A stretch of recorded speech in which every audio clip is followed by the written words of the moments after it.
Bismillahirrahmanirrahim. Assalamualaikum warahmatullahi wabarakatuh. Salam sejahtera untuk kita semua. Kembali bersama saya Suwandi dalam series mata kuliah Warehouse Management. Pada pertemuan kali ini kita akan membahas mengenai storage, ya, penyimpanan barang. Ini adalah kelanjutan dari pertemuan sebelumnya. Ya, kemarin kita sudah membicarakan mengenai fungsi pokok pergudangan. Ya, kita sudah bicara receiving, kemudian put away. Pada pertemuan kali ini kita akan membahas mengenai storage. Ya, pasti storage. Storage adalah aktivitas penyimpanan barang di area penyimpanan. Ya, menempatkan barang dalam kondisi tunggu untuk diorder atau dipersiapkan untuk diproses selanjutnya. Jadi setelah barang itu diterima, ya, melalui proses receiving, kemudian barang tersebut kita tempatkan atau put away di dalam penyimpanan. Nah, storage ini adalah aktivitas penyimpanan dari barang tersebut. Selanjutnya adalah manajemen penyimpanan barang. Ya, jadi prinsipnya di dalam penyimpanan barang ini untuk optimasi produk.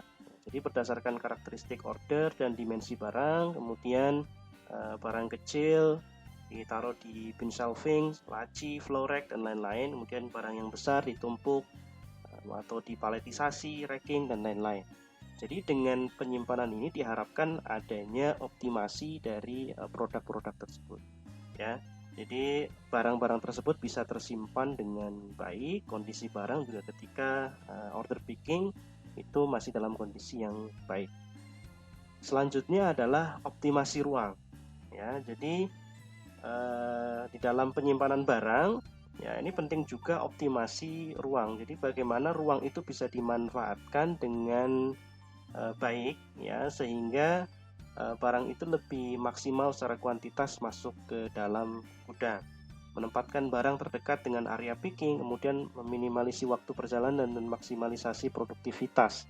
Ya, jadi harus diperhatikan juga posisi dari penempatan barang, ya, sehingga terjadi efektivitas dan efisiensi di dalam penyimpanan barang.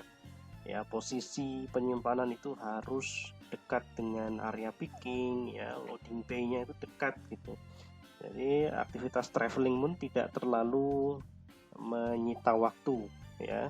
Biasanya yang paling banyak menyita waktu itu adalah aktivitas traveling, bolak-balik petugas itu, ya, bolak-balik mengambil barang itu biasanya memakan waktu yang paling lama, sehingga perlu untuk membuat strategi menaruh barang pada tempat yang strategis sehingga mudah untuk dijangkau dan seterusnya.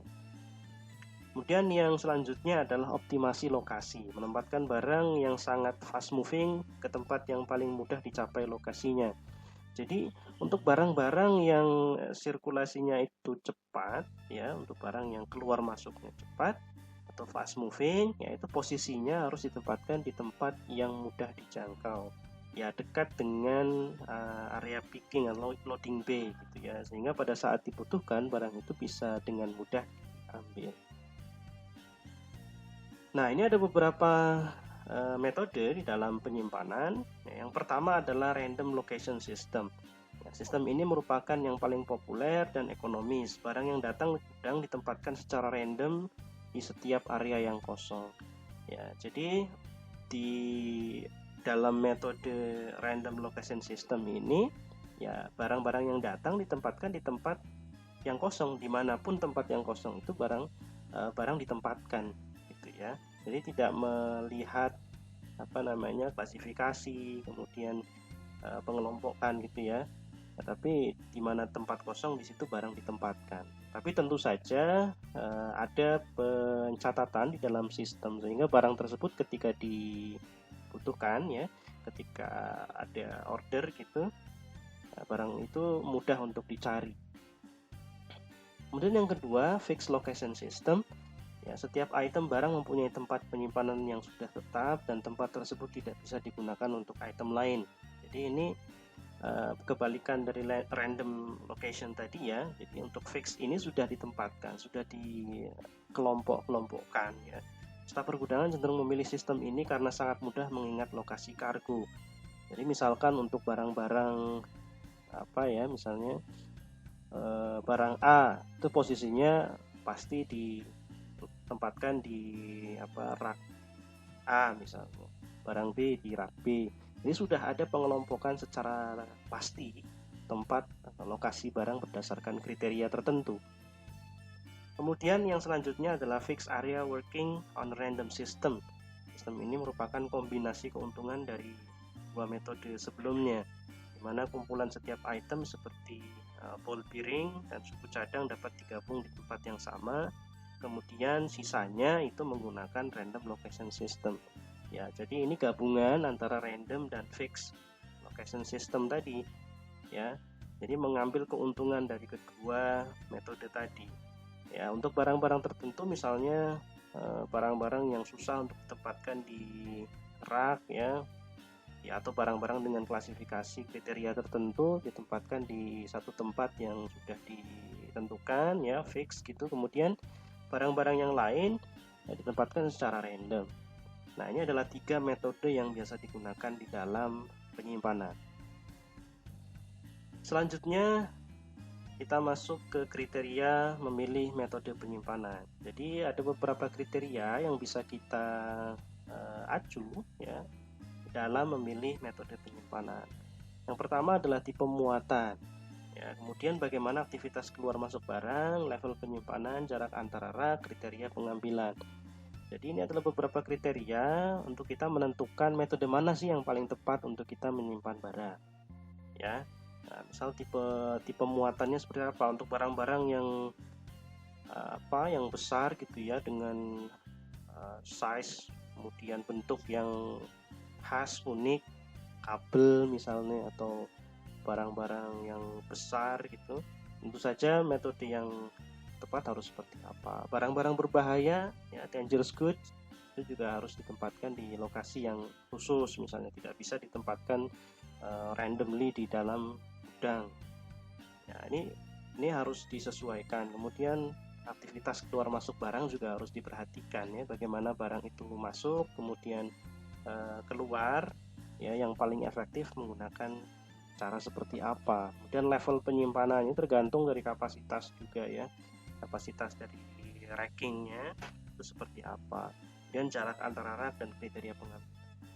Di zaman modern seperti sekarang, penyimpanan barang lazim menggunakan automated storage system atau sebuah program komputer di mana dapat menempatkan dan mengambil barang berdasarkan ketetapan lokasi.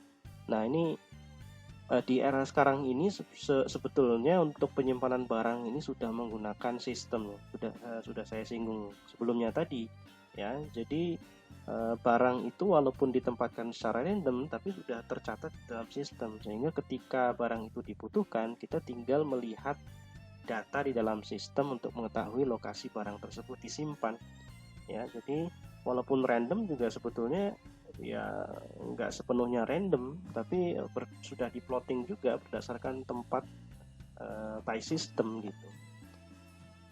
Kemudian selanjutnya klasifikasi sistem penyimpanan. Ya, di dalam klasifikasi sistem penyimpanan ini ada beberapa jenis. Yang pertama adalah stacking. Ya, ini terdiri dari block stacking, stacking frame atau stackable pallet, kemudian pallet load, ya, selective, single tip, double tip, very narrow aisle, pallet life storage, drive-in, pushback racking. Kemudian less than pallet load, ini juga ada beberapa flow rack, shelfish, dan bin drawers. Nah, ini beberapa klasifikasi sistem penyimpanan. Nah, kita akan coba urai satu persatu klasifikasi sistem penyimpanan ini. Klasifikasi yang pertama adalah block stacking. Ya, ini bisa kita lihat dari gambar. Ini adalah sistem penyimpanan block stacking. Ya, jadi dalam block stacking ini menumpuk barang tanpa rak. Ya, jadi menggunakan memanfaatkan lantai dalam gudang ya, dalam penyimpanan.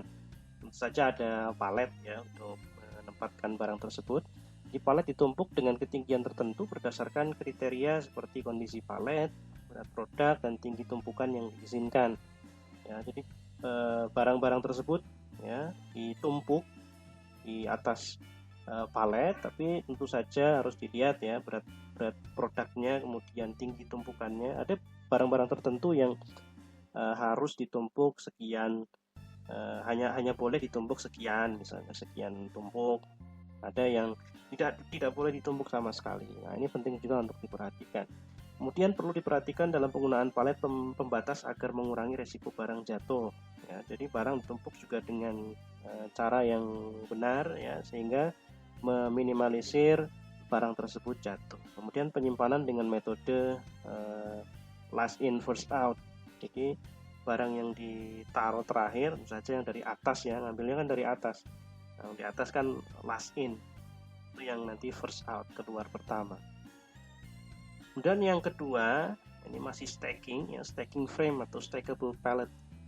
Ya, ini bentuknya seperti pada gambar ini ya.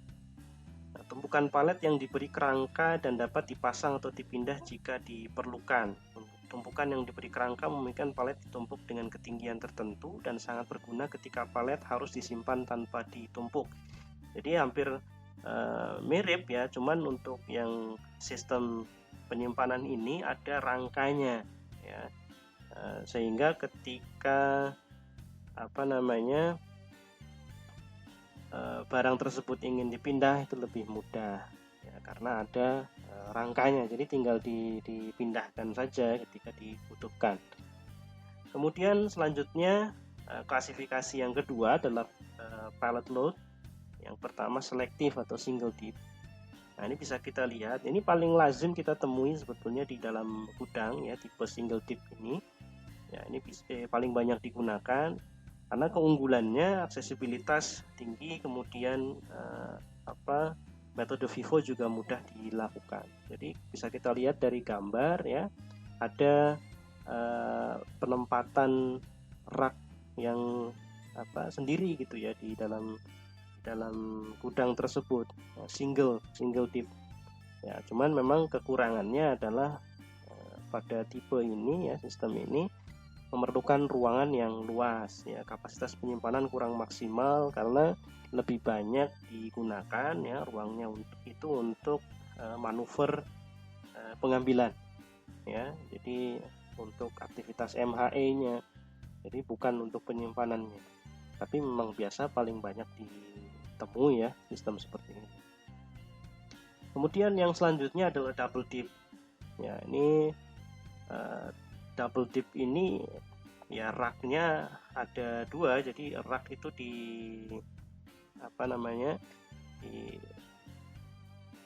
ditempatkan berjejer gitu ya, yang menyediakan penyimpanan dengan formasi 2 palet load per lokasi. Jadi ada 2 palet load di dalam lokasi yang dijejer. Kita bisa lihat di gambar ilustrasinya. Kemudian dibutuhkan forklift khusus yang dapat mengambil palet pada lokasi kedua dari lorong ya. Jadi forkliftnya itu harus forklift yang khusus ya. Jadi tumpukan yang kedua yang saling berhimpitan itu kan susah untuk diambil ya. Itu harus ada forklift khusus untuk mengambil barang di tumpukan lokasi kedua itu. Nah, kemudian kapasitas untuk penyimpanannya lebih besar daripada single dip tadi karena ya ada double ya, ada 2 palet per lokasi. Kemudian selanjutnya adalah very narrow aisle. Nah, bisa kita lihat ilustrasinya. Kemudian struktur rak mirip dengan selective rack, namun lebar aisle-nya lebih sempit. Jadi lorongnya lebih sempit. Sebenarnya hampir sama dengan single dip tadi, tetapi lorongnya ini lebih sempit ya.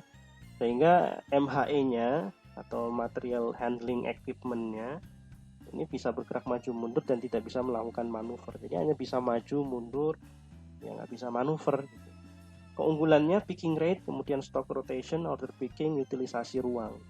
Ya, jadi di dalam sistem VNA ini picking rate-nya tinggi, kemudian stock rotation-nya juga tinggi, order picking, kemudian utilisasi ruang. Jadi bisa lebih banyak memanfaatkan ruang. Biasanya terdapat pick up and dispatch station atau PND station. Jadi di dalam raknya itu ada PDA-nya. PND-nya, ya, PND stationnya. Jadi ketika barang itu akan diambil, di pick up, ya, nanti melalui PND itu. Kemudian selanjutnya adalah pallet life storage. Nah, ini bisa kita lihat ilustrasinya. Memindahkan palet dari satu sisi ke sisi lainnya dengan prinsip gravitasi conveyor sehingga bisa dilakukan FIFO pallet. Metode ini dapat digunakan untuk barang-barang yang mutasinya tinggi. Nah, ini ilustrasinya seperti gambar selanjutnya ini. Ya, jadi barang itu ya yang first in first out. Jadi akhirnya ya kita bisa lihat yang dari atas itu ya, kita lihat panahnya kemudian turun sampai ke pengambilan barang. Kemudian selanjutnya adalah drive in. Ya, kita lihat ini ilustrasinya. Nah, ini metode ini kelanjutan dari double dip ya, tapi terdapat jalan untuk masuk forklift. Jadi hampir sama dengan double dip, cuman ada aisle ya, lorong untuk forklift masuk gitu ya, sehingga dapat untuk moving stock ya. Kemudian digunakan untuk barang non selektif dan non rotasi. Untuk kapasitas penyimpanan juga besar, hampir mirip dengan block stacking dengan menggunakan sistem LIFO, last in first out. Jadi ya ini hampir sama sebetulnya, hanya modifikasi ada aisle untuk forklift masuk ke dalam tumpukan rak tadi. Selanjutnya ini masih pallet load ya, pushback racking. Nah, ini palet yang dimasukkan ke rak akan mendorong palet yang telah disimpan sebelumnya. Sistem ini sesuai dengan metode last in first out. Nah, ini dia. Kita lihat ilustrasinya. Jadi palet itu didorong ya dari depan itu. Jadi yang belakangnya nanti akan terdorong gitu ya, didorong ke tembok gitu. Nah, tentu saja dengan sistem ini yang terakhir masuk nanti akan yang pertama keluar ya, last in first out. Nah, ini sistem selanjutnya adalah less than pallet load. Ini yang pertama adalah pick modules atau flow racks. Ini untuk penyimpanan barang yang akan diambil dalam kuantitas kecil, recehan dan kurang dari 1 karton. Biasanya untuk barang-barang yang sifatnya tuh recehan lah, kurang dari 1 karton ya, kuantitasnya kecil gitu ya, mengakomodasi sistem FIFO, disebut juga carton life storage. Nah, ini bisa kita lihat, ini biasa kita temui ya di gudang-gudang retail itu biasanya untuk barang-barang seperti ini menggunakan flow racks ya. Jadi untuk barang-barang yang kurang dari 1 karton ini biasanya menggunakan metode FIFO, first in first out. Kemudian yang kedua adalah selfish. Untuk penyimpanan barang-barang berukuran kecil berbentuk seperti lemari dengan ruangan penyimpanan bersekat-sekat atau berupa rangka. Nah, ini dia. Jadi bentuknya ini lemari-lemari. Ini saya kira familiar ya untuk menyimpan barang-barang yang kecil gitu ya, berukuran kecil. Biasanya ada di gudang-gudang perkantoran gitu ya. Banyak yang seperti ini. Kemudian yang selanjutnya, yang terakhir ini bin drawers. Nah, ini juga untuk penyimpanan berukuran kecil ya, barang-barang kecil berbentuk laci. Ya, bentuknya laci seperti ini. Ini disebut dengan bin drawers. Nah, ini juga biasanya ada di perkantoran-perkantoran, ini menggunakan sistem penyimpanan seperti ini, bin drawers ini. Nah, kemudian terakhir kita melihat apa sih sebetulnya kira-kira ya masalah di dalam storage. Yang pertama biasanya lokasi penuh ya, barang terlalu banyak sehingga lokasi penuh. Kemudian goods receiving lebih besar dibandingkan outbound ya, jadi barang yang diterima itu lebih banyak daripada barang yang keluar ya. Kemudian lokasi penyimpanannya salah. Nah, ini untuk yang manual biasanya ya. Untuk yang automated tadi sepertinya bisa dihindari untuk lokasi penyimpanan salah. Kemudian kerusakan barang ini biasa terjadi juga ya. Kerusakan barang bisa karena human error atau bisa juga karena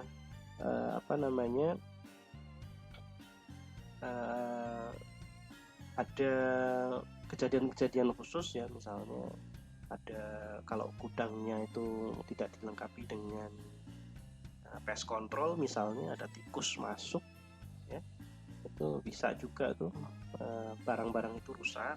Kemudian yang terakhir adalah barang seasonable, ya, barang itu musiman. Barang-barang musiman ini juga salah satu tantangan juga, permasalahan juga di dalam gudang, gitu ya, bagaimana barang tersebut harus moving lebih cepat daripada barang-barang yang lain. Oke, saya kira itu yang bisa saya sampaikan. Terima kasih. Kita ketemu lagi di pertemuan selanjutnya. Kita tutup dengan bacaan syukur. Alhamdulillahirabbil alamin. Assalamualaikum warahmatullahi wabarakatuh.